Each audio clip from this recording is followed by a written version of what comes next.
오늘이 여러분 우리 그 광복, 자 이제 오늘 그 말씀을 전하겠습니다. 그 해방과 목적 시편 102편 20절에서 22절에 있는 말씀인데, 금년이 여러분 광복 몇 주년이죠? 76주년이죠. 애국자가 있네. 여기에 애국자가. 광복절이 몇 주년인지도 몰라. 그 다음에 또 하나 물어볼게. 집에 국기 달고 나오신 분? 국기 달고 나오신 분? 그래도 몇 명은 있네. 여러분, 최재형 씨는 이 그 국가 이런 행사 때 애국가 부른다잖아요. 여러분 집에 애국가 부르신 분? 하나도 없어. 나도 안 불러. 근데 국기는 달아야지. 애들 교육에 필요합니다. 애들 꼭 아이들에게 국기 달아라. 꼭 이거 해야 돼요. 어제 그래서 저는 범수한테 태극기 꺼내가지고 보여주면서 이게 태극기야. 반응이 없어. 한 살도 안 돼가지고 있으니까. 그래도 자꾸 보여줘야 돼요. 자, 예배 끝나고 반드시 집에 가면 국기부터 다세요. 여러분 진짜 마음으로 중심으로 내 나라가 얼마나 중요하고 소중한가. 올해는 일제의 36년 동안에도 이 아픔의 고통이 있는데 우리가 이 내 나라가 있다는 거 얼마나 감사하고요. 내 나라, 권력 말고요, 이런 정부 말고요, 내 나라를 생각하는 마음은 반드시 필요하다. 자, 오늘 우리 그래서 이제 해방과 목적, 해방에 대한 목적이 뭐냐? 해방은 뭐고 목적은 뭐냐? 우리 시편 102편 2절 다 같이 또 있습니다. 이는 갇힌 자의 탄식을 들으시며 죽이기로 정한 자를 해방하사. 21절 여호와의 이름을 시온에서 그 영예를 예루살렘에서 선포하게 하려 하심이라. 22절 그때의 민족들과 나라들이 함께 모여 여호와를 섬기로다. 아멘. 자, 해방은 어디서 하며 그 다음에 해방의 목적이 무엇이며 이걸 잘 얘기를 해주고 있습니다. 자, 그러면 이걸 이제 좀 설명을 하는데, 이 얘기는 바벨론에서 해방된 사건을 노래하고 있어요. 그리고 이것을 예배하라고 얘기합니다. 자, 그러면 바벨론에서 어떻게 해방이 됐는가 역사적 배경을 조금 설명을 해야 돼요. 여러분들이 열왕기상 성경을 보면 선민의 왕국의 가름사가 주제입니다. 그런데 이제 단일 왕국이 있어요. 단일 왕국의 초대 왕 누구? 사울, 둘째 다윗, 셋째 솔로몬. 우리 교인들만 이거 대답해요. 왜? 이건 내가 다 했어요. 여러분 나눠줬잖아. 이것도 안 가지고 있어요? 이걸 여러분이 수시로 보셔야 됩니다. 신학교에 가도 이렇게 안 가르쳐줘요. 신학교에 가서 신학교 졸업한 사람을 물어봐. 성경 66권 외워보라 그래. 못 외워. 난 목사님들도 못 외우더라고. 보니까 내가 다니면서 그 외우면 책 한 권씩 줬는데 못 외워요. 자, 그런데 이 단일 왕국 때 언제 분열 왕국이 되죠? 분열 왕국이 931년 930년.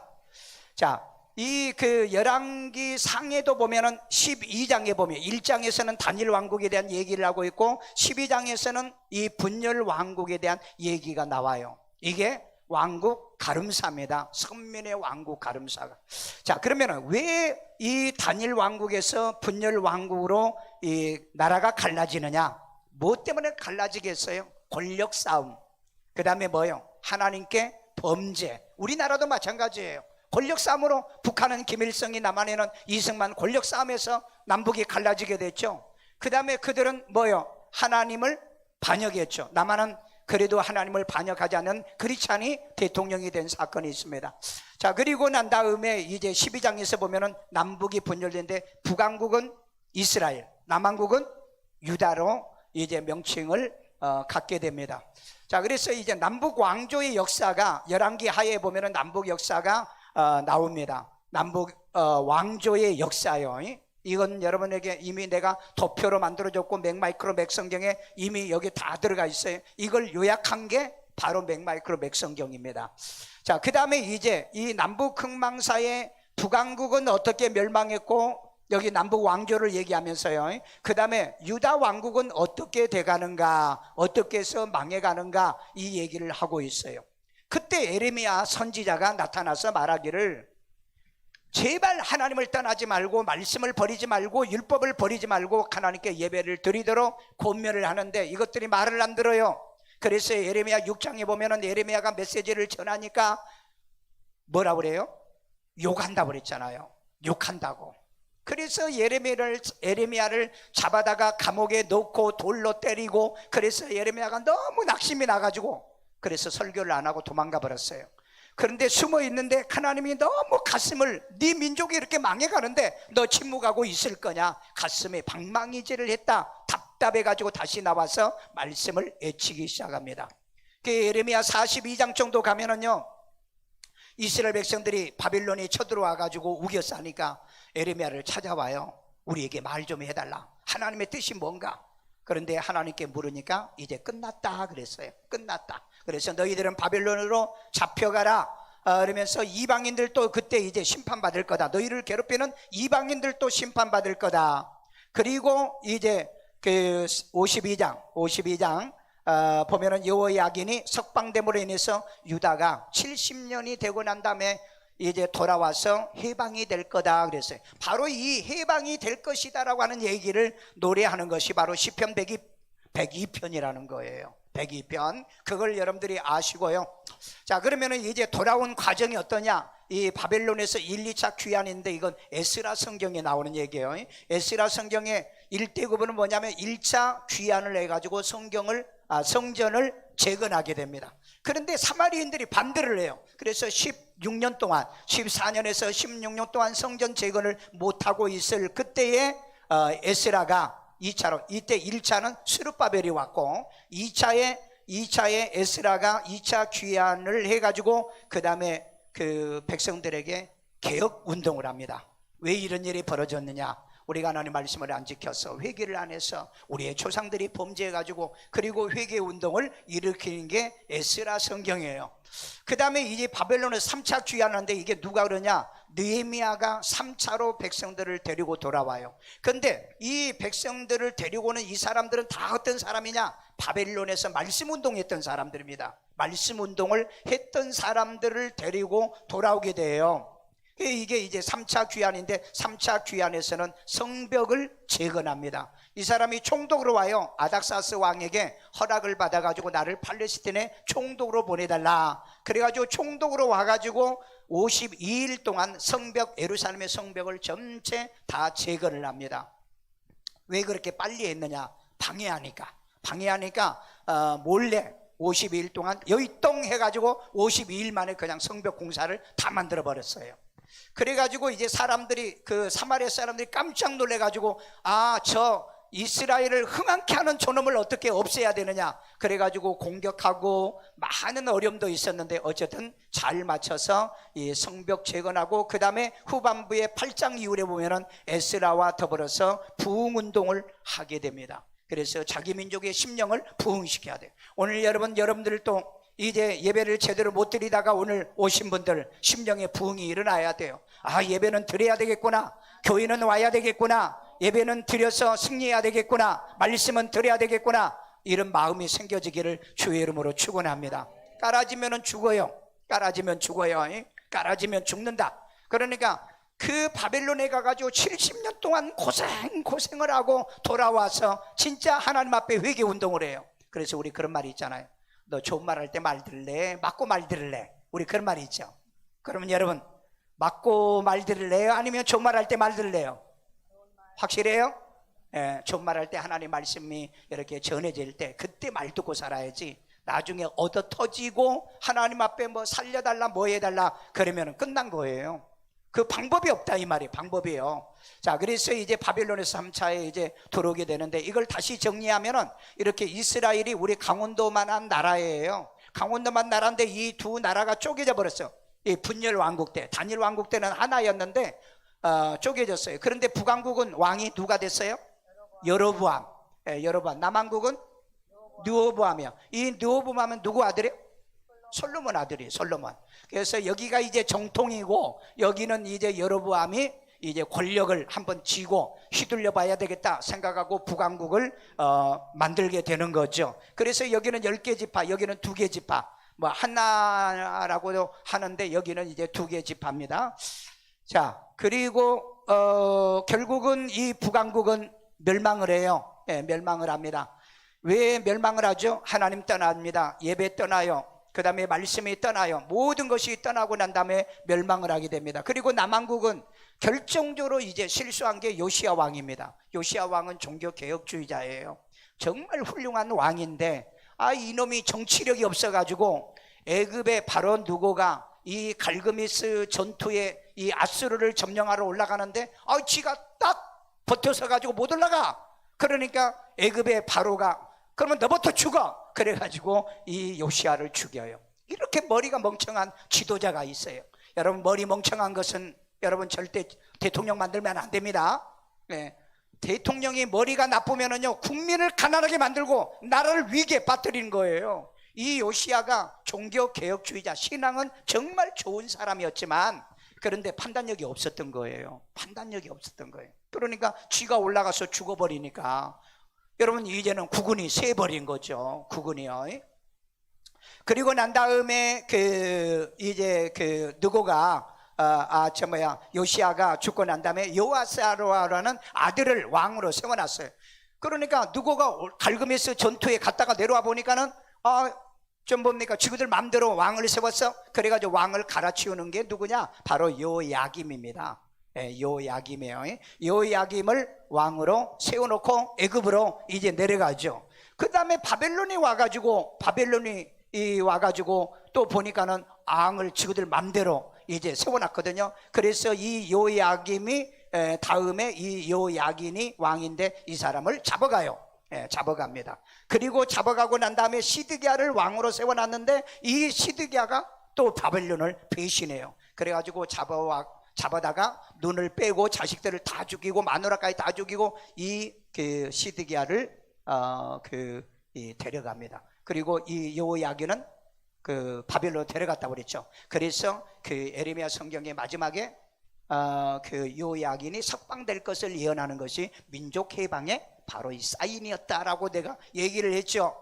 그러나 결국은 이 예루살렘도 멸망을 하게 됩니다. 586년, 여기는 722년에 이렇게 나라의 운명이 불행해져요. 그래서 이 북이스라엘 멸망해가지고 남은 민족이 누구냐? 사마리아인, 멸시천대받은 사마리아인. 그리고 예루살렘이 멸망하고 난 다음에 겨우 약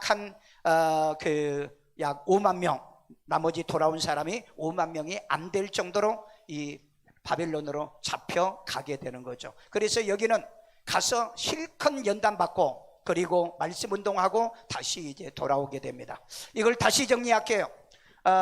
이 북왕국은 210년 동안의 역사가 있었고요. 왕조가 7번이나 바뀌어요. 왕이 19명이었고요. 722년에 아수르에서 멸망을 하게 됩니다. 그러면 남왕국은 어떻게 되냐? 350년. 그러니까 여러분, 하나님의 말씀대로 믿음으로 신앙으로 순종하고 사는 사람들은 그래도 좀 더 살아요. 제발 말씀대로 좀 사시고요. 그 다음에 왕은 20명인데 왕조는 한 번도 바뀐 적이 없어요. 왜? 다윗이 하나님 앞에 약속을 받은 게 있어요. 내가 내 시에게서 난 자가 왕이 끊어지지 않도록 하겠다. 아브라함은 믿음의 조상이죠. 내 믿음의 씨앗에서 천하 만민이 복을 받게 하겠다. 그래서 여러분들은 아브라함 같은 믿음의 사람 나와야 돼요. 여러분의 가문에서, 집안에서 아브라함 같은 사람 한 사람이 나오기를 바랍니다. 그리고 다윗 같은 사람이 나와야 돼. 내 자손을 끊어버리지 않겠다는 언약을 했기 때문에 이 유다는 왕조가 안 바뀐 거예요. 왕조가 바뀌지 않았다는 겁니다. 자, 그리고 586년에 바벨론에 의해서 이 포로로 잡혀간 사건이 벌어지죠. 그리고 70년 동안 이 연단 훈련을 받고 회개하고 그네들이 약 5만 명이 안 된 숫자가 돌아오게 되어집니다. 이것을 가르쳐서 바벨론 유수다. 그리고 예루살렘은 불타고 말죠. 그리고 이제 포로 귀환 시대, 아까 성경을 통해서 얘기해서 얘네들이 이제 하나님이 70년이 끝나고 회개한 이들을 돌이켜서 돌아오게 만들어주는 이 남북 왕조의 역사입니다. 그래서 바벨론 포로에서 해방을 찬양하는 내용이에요. 이거 그래서 시편 102편 20절 있습니다. 이는 갇힌 자의 탄식을 들었어요. 그 다음에 죽이기로 정한 자를 해방시켜줬어요. 여호와의 21절 이름을 시온에서 그 영예를 예루살렘에서 선포하게 선포를 하려 하게 하기 위해서 그 영예입니다. 하나님의 명예예요. 명예. 그 영예를 선포한, 왜? 해방은 하나님이 하셨다. 이거 말하려고 해요. 이스라엘의 해방은 하나님이 하셨다. 그 얘기를 하고요. 22절에 그때에 민족들과 나라들이 함께 모여 여호와를 섬기리로다. 왜 해방을 시켜줬느냐? 하나님을 섬기게 하려고 한 거다. 아멘요. 이런 의미에서 바로 이 시편 102편의 말씀이 나왔다는 것을 기억하고, 그렇다면 우리 민족의 이제 광복 오늘 76주년이란데 조선의 멸망이 왜 왔는가? 여러 가지가 있지만은 이 조선의 멸망의 주인공들이 누구예요? 민씨, 민비입니다. 이런 역사에 보면은 명성황후 아니에요. 예, 명성황후 아닙니다. 그 다음에 고종, 그 다음에 대원군, 이 세 식구가 이 조선을 갖다가 망하게 만든 결정적 역할을 한 걸 저는 그렇게 봐요. 그렇게 봅니다. 자, 이 민비는 뭐 했느냐? 머리도 나쁘고 그 다음에 정치력도 없고 공부도 안 해놓으니까 맨날 이 진령군이라고 하는 여자를 데려다가 이 진령군이라는 관직을 내려줬어요.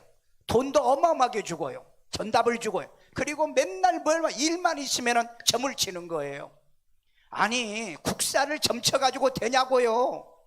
머리가 나쁘면은 국가 운영을 이렇게 한다고요. 이 고종도 똑같아요. 국가 운영을 이렇게 한다고요. 머리가 나쁜, 여러분, 국가의 지도자는 머리 나쁜 사람은 절대 세우면 안 됩니다. 머리 나쁜 사람은요. 왜? 나라를 망하게 만들어요. 국민을 고통스럽게 만들고요, 국민을 가난하게 만든다고요. 그렇기 때문에 지도자는 정말 똑똑하고 머리가 있고 국민을 잘 살게 만들고 국가를 국태민안하게 만드는 것이 국가의 대통령이 돼야 돼요. 그런데 맨날 국민들을 괴롭히고 족치고 교회나 괴롭히는 그런 국가 지도자는 필요가 없는 겁니다. 그건 필요 없는 거예요. 여러분, 거짓말하지 않는 지도자요, 거짓말하지 않는 지도자. 여러분, 정약용이 어렵지 않습니까? 국민을 위하는 국가의 지도자가 아니면 지도자가 필요치 않다. 필요치 않다는 거예요. 그렇죠? 우리끼리 하면 되잖아요. 국가의 지도자는 왜 필요합니까? 국민이 권력을 뭐하죠? 이임을 하는 거예요. 그래서 헌법에 국가 권력은 누구에게로부터 나온다? 국민으로부터. 그래서 나온 거예요. 그래서 여러분, 국가의 지도자가 잘못하면 너 내려와 그러면서 대들고 그러잖아요. 그래서 여러분, 이때 이 조선시대 멸망할 때도 그 봉기들이 일어나지 않습니까? 내려오라고, 제발 그만하고, 나라 좀 제발 살리라고. 이런 거 어느 시대나 다 있어요. 이 시대도 아마 그러고 있지 않는가 하는 생각이에요. 이 세도 정치 해가지고 국가를 갖다 얼마나 쇠락하게 만들었습니까? 여러분, 그 외국 문물도 받아들여야 되고 그 다음에 이런 문화도 발전시켜야 되는데 완전히 국가를 갖다가 완전히 통치해가지고 완전히 가로막아가지고 그래서 나라를 갖다가 위기에 빠뜨렸던 거예요. 그래서 아마 이 조선의 멸망은 이 사람들이 원흉이 아닌가, 저는 그렇게 생각합니다. 원흉이 아닌가 하는. 그러니까 여러분, 국가의 지도자가 되면 저 사람이 대통령 할 때 나라가 잘 됐어, 나라가 잘 살았어, 우리 국민들이 정말 행복했다, 이런 말 들어야지. 저 사람 저 대통령 때문에 우리 가게 망했어, 우리 경제가 낮아졌어, 정말 교회를 다 망하게 만들었어, 이런 말들은 역사의 죄인이 된다는 걸 기억해야 돼요. 역사의 죄인이란 걸. 이 진령군을 국가의 책사로 해가지고 이제 완전히 상황이야, 상황. 문제만 있으면 점을 보고 처신을 했으니, 아니 어떻게 국제정세를 알고 일본을 이길 수 있냐고요.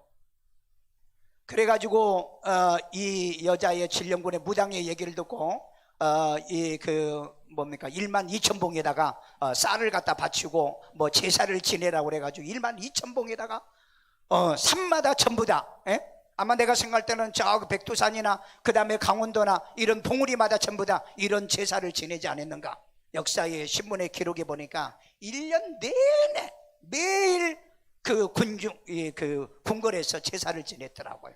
그러니까 나라가 망할 수밖에 없죠. 그리고 전부 다 그 돈을 가져다가 뭐예요? 국가를 지탱하고 군인을 키워줘야 될, 군인에게 밥을 주고 세금을 주고 그래야 될 이 돈을 가져다가 전부 다 제사 지낸데 무당들에게 다 나눠준 거야.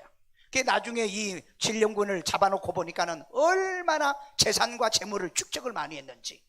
그런 걸 누가 했느냐? 바로 이 민씨라고 하는, 미안해요, 민씨들이요, 이 여자가 그 짓을 한 거예요. 이 고종하고요. 그러니까 여러분, 무능한 사람은 절대 지도자가 되면 안 돼. 왜 아멘도 안 해? 무능한 사람은요, 무능한 사람은 절대 지도자로 아예 생각하지 마. 뭐 잘생겼어요?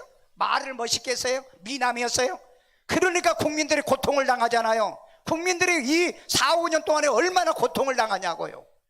여러분, 못생겨도요, 아니 그 남의 남편이잖아요. 남의 아저씨잖아요. 못생기면 어때? 뭐만 잘하면 돼? 머리 좋아서 국가 운영을 잘하고 정치를 잘하고 국민들을 뭐요? 잘 살게 만들어주고 그 다음에 그 국방을 튼튼하게 하고 영토를 지켜주면 되잖아요. 근데 무슨 그 뭐 잘생겨서 뭐 잘생겨 잘 찍었다는 사람이 많아요. 아이고, 정말 어떻게 이렇게 수준이 낮은 사람들이 그렇게 많은지. 여러분, 제발 수준 한 그레이드를 업그레이드 시키시길 바랍니다. 여러분은 아닐 거예요. 여러분들은 아닐 거예요. 이런 못된 짓을 산마다 온통 그 하나님이 싫어하는 이런 못된 짓을 하다가 결국 조선의 멸망의 길로 가는데 그 형제들이요, 민씨 형제들, 그 민씨 형제들 어떻게 됩니까? 그 온갖 부정부패 매간매직을 하죠. 나중에 이 사람들이 그 모은 재산을 보니까는 아예 국가 재산보다 더 많더래요. 민씨 집안에요. 오늘날에도 교회 뭡니까? 정부 돈 빼먹고 정부 돈 가지고 막 무료로 나눠주고 이런 짓 하는 거 절대 지도자로 뽑으면 안 돼요. 이런 사람을요, 다음을 위해서, 다음 세대를 위해, 다음 대통령을 위해, 다음 사람을 위해, 다음 후손들을 위해서 대비하고 준비해 줘야 되잖아요. 여러분, 이런 걸 판단 못하면은요, 돈 주면 옛날에 고무신 받고 표 찍어주고 막걸리 받고 밀가루 받고 표 찍어주는 그런 사람이나 다를 게 뭐 있어요. 국민의 수준이 그렇게 낮으면 불행하고 비참한 건 우리와 우리 자손들입니다. 그렇잖아요. 우리와 우리 자손들이에요. 그래서 이제 그 매간매직으로 인해서 이네들이 그 가진 이런 그 재산을 보면은요, 군인들이 얼마나 그때 당시에 불만 불평이 많았습니까? 이 군인들에게 그 쌀로 줘야 되는데 쌀 속에다 모래를 섞어주고 그래가지고 난리가 아니었었지 않습니까? 국가에 돈이 없으니까 돈을 딴 데다 다 써가지고. 여러분, 돈은 함부로 쓰면 안 되잖아요. 여러분의 가정에 있는 돈도 함부로 쓰면 안 되는데 국가 돈을 지 마음대로 다 써요? 자기들 마음대로 돈 다 씁니까?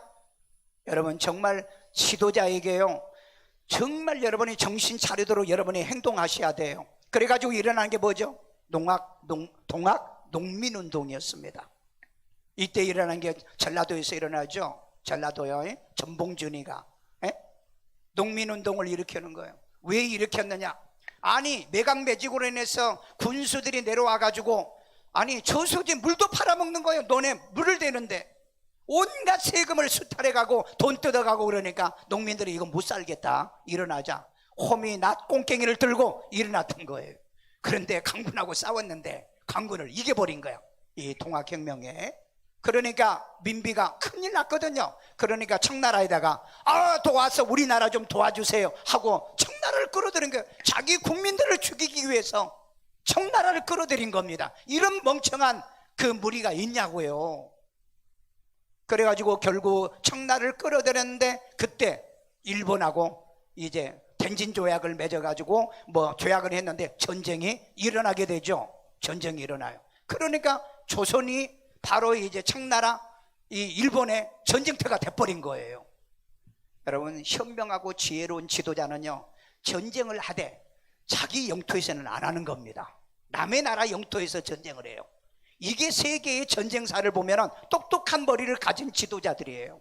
그래서 절대 똑똑한 건 자기 나라에서는 전쟁을 못하게 만드는 전략을 가져야 되는데 아니 멍청하게 청나라를 끌어들이고 일본하고 아예 전쟁을 우리나라에서 붙게 만들어주는 거예요.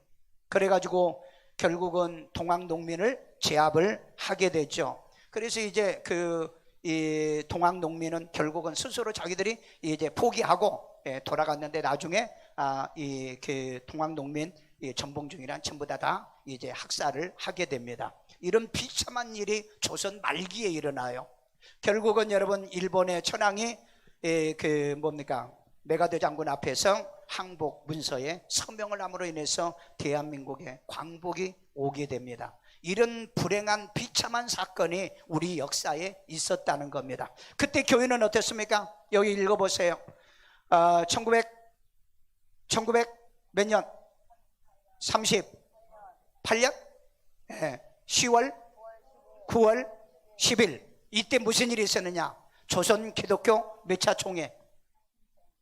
27일. 조선 기독교가 모여서 뭐 했느냐?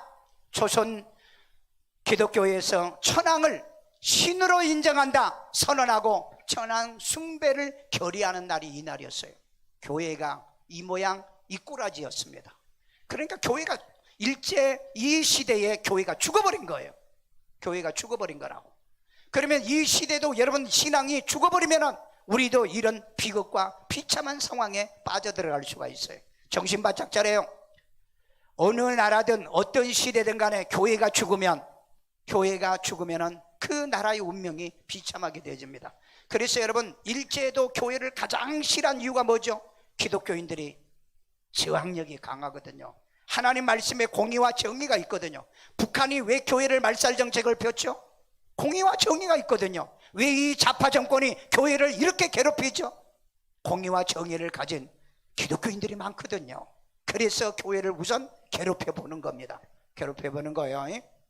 그런데 이 시대에 정말 혜성 같은 별 같은 하나님의 종 누구예요? 주기철 목사님. 이분은 신사참배는 우상숭배는 안 된다 극구 반대하다가 이 총에서 제명을 당합니다. 이거 보세요. 마지막 때는요, 마태복음 24장이 뭐라, 마지막 때는 너희 형제가 형제를 잡아 옥에 넘기고 죽인다 그랬어요. 마지막 때 한번 두고 보세요. 오늘날에도 교회 고발 고소하는 사람은 믿는 사람이래요. 믿는 목사들이 예배드렸다고 고소 고발하는 김용민 목사 같은 가짜 목사가 대한민국에 판을 치고 있어요 지금요. 그러니까 여러분 이제는 정말 내가 목사인 내가 그렇게 말해서는 안 되는데, 이제는 목사도 믿을 수 없고 자기 교회 예배드렸다고 권사가 고발하고, 이게 있을 수 없는 일들이 지금 벌어져요. 그러니까 이건 뭐예요? 어느 시대나 이완용이가 조선 말기에 이완용이가 있던 것처럼, 예수님을 팔았던 유다가 있었던 것처럼 오늘 이 시대도 배도자가 있습니다. 배반자가 나와요. 반드시 배반자가 나옵니다.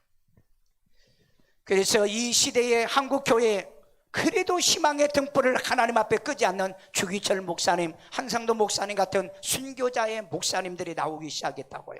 여러분 이런 위기 때 우리는 순교할 각오를 해야 돼요. 아멘. 우리가 순교하면 천국 가지만은 순교 못하고 권력의 아부아첨하면 가는 곳은 지옥밖에 없는 겁니다. 이게 여러분 제합리교회예요. 이 제합리교회 예배를 드리지 말라고 하니까 계속해서 예배를 드려요. 그러니까 일본 놈들이 그러면 이 제합리교회 이쪽 지역에 화성 이쪽에 여기들은 예배 드려도 괜찮아. 그래가지고 예배 드리러 다 모였던 성도들이 예배 드릴 때 바깥에 문을 전부 다 봉해가지고 불태워서 다 교인들을 죽였어요. 여러분 이게 기독교의 역사예요. 예배 드리다가 불타 죽더라도 예배는 드리는 거다. 교회에 오다가 전염병 걸려서 죽더라도 예배는 드리는 거다. 이런 믿음의 있기를 주의 이름으로 축원합니다. 이게 이제 미국의 그 세계 서방에 알려지는 이 선교사님들이 사진 몰래 찍어가지고 보내준 겁니다. 그래서 해방이 온 것이 바로 광복절이 지금 76주년이에요. 여러분 일본을 생각하면은요, 진짜 내가 그 시대에 있으면 저는 독립운동을 했을 것 같아요. 저는 그 시대에 내가 있었으면 저는 분명히 독립운동을 했을 것 같아요. 정말 용서할 수 없고요. 우리 그 어머니 아버지를 노래 잘한다고 그 강제 이혼시켜가지고 끌고 간 거야. 그래가지고 평생을 만나지를 못했어요. 그래가지고 어머니가 그 아버지를 찾고 싶다고 그래가지고 그랬는데 나는 그래서 모르지만은 일본을 그렇게 좋아하지가 않았습니다. 세계 66개국가를 다니면서도 일본은 제일 늦게 내가 갔어요. 내가 목사로서 그러면 안 되겠다. 그래서 일본 오사카에 가가지고 제가 그 관공서에 가가지고 아버지를 한번 찾아봤는데 일본으로 이름을 바꿨고 일본에서 결혼해가지고 일본에서 자식을 낳고, 그런데도 그 아버지도 찾지도 않았어요. 그 아버지도 그 어머니를 찾지도 않았고요. 어머니는 모르니까 찾지도 못했어요. 모르니까 결국은 제가 와가지고 얘기는 했습니다. 그랬더니 야, 그쪽에서 결혼해서 자식도 있고 그런데 그 찾아서 뭐 하겠나, 관둬라. 그래가지고 어디에서 산다는 것까지는 조사를 해놓고, 그 후손이요, 그 할아버지는 돌아가셨는데, 이처럼 여러분 좀 똑똑하다 뭘 잘한다 그러면 다 잡아갔어요. 이때 당시에 다 잡아갔다고요. 그런 놈들이 일본 놈들이라고요. 저놈들은 생각할수록 얄밉고 미운 놈들이에요. 그런데 참 내가 그래서 내가 원수를 사랑하라고 그래서 일본에 가서 집회도 하고 오사카 지역에 25개 교회에 연합 세미나도 하고 목회자 훈련도 하고, 그리고 내 마음을 좀 풀기는 풀었습니다. 그러나 잊지는 마시십시오.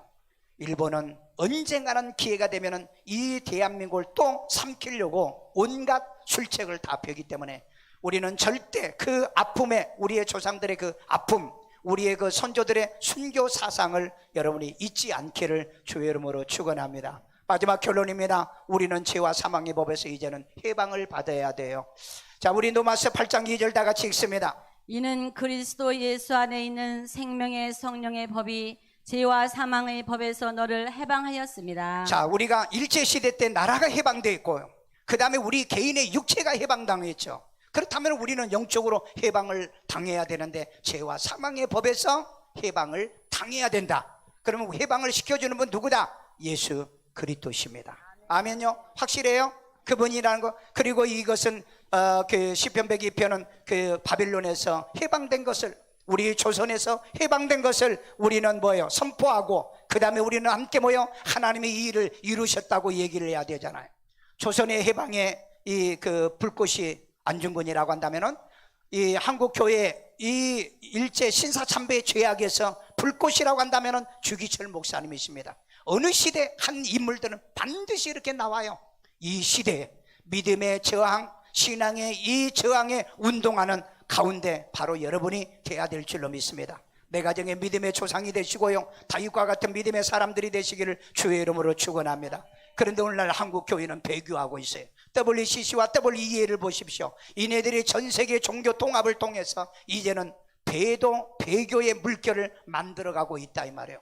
그러면 이제는 여기에서는 어떻게 우리가 해방을 받아야 될 거냐? 지금 여러분 유엔은요, 이 월드 가버멘트는 가버멘트입니다. 하나의 정부. 그 다음에 원 릴리존입니다. 유엔이 종교 통합을 위해서 만든 노래가 전 세계 지금 여러분 나라에다가 이거 보급하고 있어요. 그래서 종교도 하나, 그 다음에 세계도 하나로 만들겠다는 이 운동을 하고 있습니다. 이게 성경에 어디 나와요? 계시록의 11장부터 나옵니다. 하나의 정부가 생길 것을 얘기하고, 그런데 실제로 이 운동을 하고 있어요. 지금요, 이 운동을요. 그런데 여기에 부와 내동하는 것들이 지금 WCC잖아요. 어떻게 여러분 짐승들과 이 거짓 선지자들이 하나가 돼가지고 한국 교회와 세계 교회를 배도하게 만들고 있냐고요. 여러분 정신 바짝 차려야 돼요. 그렇지 못하면은 내가 내 교회에서 목사의 거짓 목사 때문에 나도 모르는 사이에 여기에 빠져들어갈 수 있다는 거예요. 그러면 끝난 거잖아요. 끝난 거예요. 자, 그렇다면은 우리를 여기서 해방시켜 줄 것은 마지막 휴거밖에 없어요. 나라가 어려움을 당했을 때는 우리가 이 연합군이 우리 그 민족의 그 조선의 말기에서 해방을 시켜줬지만은 우리 영혼의 해방은 휴거하는 방법밖에 없어요. 휴거요. 이 마지막에 휴거를 통해서만이 이 영원한 이 해방밖에 없는 겁니다. 오늘 여러분 이럴 때 특별히 전염병으로 위기가 와 있고요, 믿음이 떨어질 수밖에 없고 교회를 파괴시키려고 교회 문을 닫게 하려고 하고 교회에 또 예배를 못 드리게 하는 이런 일이 벌어지는 이때에 우리가 어떻게 살아야 되는가? 우리를 해방시켜 주실 분은 다시 오실 예수님밖에 없다. 그때까지 이 믿음 지키고 이 신앙 지키고 승리하는 여러분 되기를 주의 이름으로 축원합니다. 축원합니다. 저를 따라 기도합니다. 예수님, 나는 죄인입니다. 나의 죄를 예수의 피로 사하시고 죽은 자 가운데 3일 만에 부활하신 예수님을 내 마음의 구세주로 영접합니다. 예수 이름으로 기도합니다. 아멘. 우리 시간에 76전의 이 민족 다시는 하나님 외세에 지배받지 않게 도와주시고요, 하나님의 내 육체도 지배받지 않게 하시고요, 내 영혼도 지배받지 않도록 예수의 진리가 나를 자유케 하는 이 은혜 속에 살게 해주세요. 기도합니다. 자비로우신 아버지 하나님, 오늘 또 주의 말씀을 통하여 죄와 사망의 법에서 나를 해방시켜주는 이 말씀을 붙들고 다시는 하나님이여 이제 진리가 나를 자유케 해주는 이 자유를 하나님 오늘 세계 하나의 정부 그리고 하나님의 하나의 종교를 만들어가는 이런 악한 짐승들과 그리고 하나님의 거짓 선지자 적그리스도들의 장난에 속아 넘어가지 않도록 주여 도우시옵소서. 여기에서 우리를 자유케 하고 우리를 해방시켜 주실 분은 이제 다시 오시는 예수님밖에 없습니다. 다시 오실 예수님 우리를 이 땅에서 휴거시켜 주시고 하나님의 공중에 들림받게 하시고, 그래서 그때 부활하고 산 사람은 변화받아서 마지막 하나님의 나라의 혼인잔치에 참여하는 우리의 성도들 만들어 주옵소서. 아이들 머리에 손 얹고요, 자비로우신 아버지, 지혜와 총명 명철을 다하며 건강하고 코로나 걸리지 아니하도록 도와주시옵소서. 공부가 안 되는 시대, 공부할 수 없는 시대입니다. 아이들에게 다니엘 같은 지혜를 주세요. 다윗 같은 용기를 주세요. 요셉 같은 뛰어남의 지혜를 주시옵소서. 아버지 하나님의 우리 아이들이 현명하고 지혜롭게 잘 자라고 코로나의 강한 자들이 되도록 은혜 내려 주옵소서.